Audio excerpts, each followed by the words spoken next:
In this video, we're going to spend some time in the settings block, and we're going to be taking a look at the different course settings that we can apply to our course. So I'm going to click Edit Settings right here. It's one of the first things you're going to want to do as you're getting started with your Moodle course. And my course theme is PD Resources. That's great. I'm going to leave that. So you can make it whatever you want. You can have your name in the title. If you're teaching English to 9th graders, you can say English 9. And then short name is just kind of an abbreviated version of this longer name. And one thing that I do like to do is whenever possible, I like to put the word home in there, because that's just kind of a trigger for students that whenever they want to get back to that main page of your resources, then they can just click the breadcrumb that has home in it. You can give your course a summary. Here, a description of what type of content's there, who should be there. So that's just a nice way to kind of personalize it. You'll notice it's not required. Anything in red with an asterisk you must fill in. Anything in black is, an option, so it's optional. And whenever you see these little question marks, you can click on them and they'll describe what each of these things is. So it's very nice that Moodle kind of has these help features built in along the way. This is where we were saying you can pick a format, and topic format and weekly format are the ones that people usually use the most. The only thing about weekly that I would point out is that is based on this course start dates. There's not a lot of flexibility on the dates, so that's just one thing to be aware of. And in the previous video, we were saying that we had 10 modules or 10 topics, and if you need more, you can just come here and you bump it up, and then you could save at the bottom. So you can always get more modules if needed. When you have hidden modules, do you want them to be collapsed, which shows people that there's still something there but they can't see what's there, or do you want hidden sections to be completely invisible? It looks like they don't even exist. That's totally a personal preference of yours. I'll change this over just so maybe I can show you guys what that looks like. So I'll say I want them to be completely invisible. News items to show, so that news forum that was there that you can kind of pump out reminders and little bursts of information to students, that's going to show 5 posts. You can make it more, you can make it less. Do you want to show the grade book to the students? It's defaulting on mine to yes, and that's okay. Yeah, I like that. Show activity report, yes, that's fine. Maximum upload size, 1 gig, and that's as high as you can go. So that means if a student is submitting a Word document to you or a PowerPoint presentation, it cannot be any bigger than 1 gigabyte. And that goes as well for you uploading presentations and things to your course. So that's a pretty good amount. This is here where you can apply a theme, and that is these little, like the backgrounds that you can apply to your course.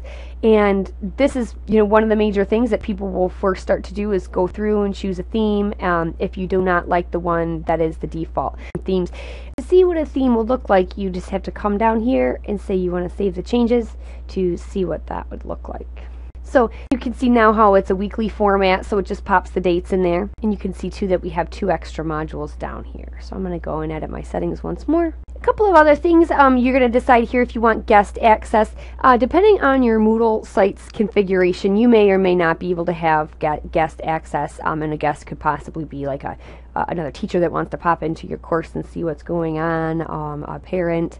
So it's good to check with your Moodle site admin to see if you can do that. So and some people don't even want to do that, but if you want to have groups within your Moodle course, the one thing I would say is here at your course setting level, I would say no groups, because if you say that you want groups here, it makes every single thing in your course have to be a group activity. But if you say no groups in the course settings, you can still group students on a per activity basis. Here I would say to leave it at no groups. When you're building a forum or building an assignment, if you want to then group the students, you can. But if you say that you want groups at the course setting level, then you always have to have groups.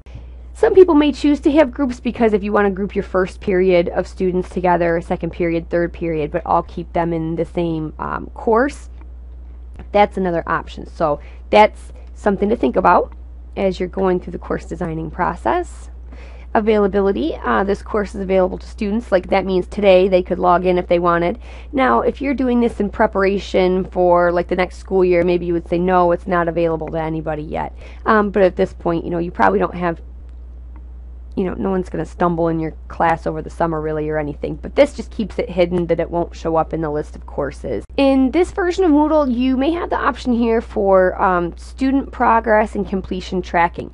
I'm going to leave it as enabled, and we will talk about this in this course about what that means to have completion tracking. So that's going to be kind of toward the end of the course. I'm going to go back up really fast because I like to use the topic format, and I'm going to then save my changes.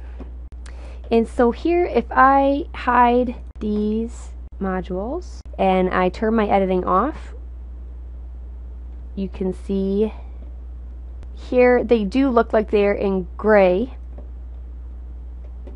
but when I switch to the role of a student, you can see it goes from 1 to 6. So the student doesn't even know that those hidden modules that they even exist.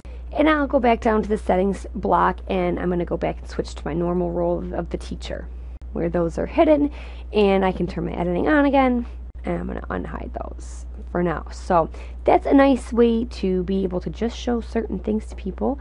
And that's where we were switching roles to. This is nice because you could see the course as other people will see it. So I do go and flip over students quite a bit just so I could see the the changes and the things that I have made, how that's going to look for the kids. So thank you so much for watching this video about customizing your course settings, and if you have any questions, please feel free to contact me.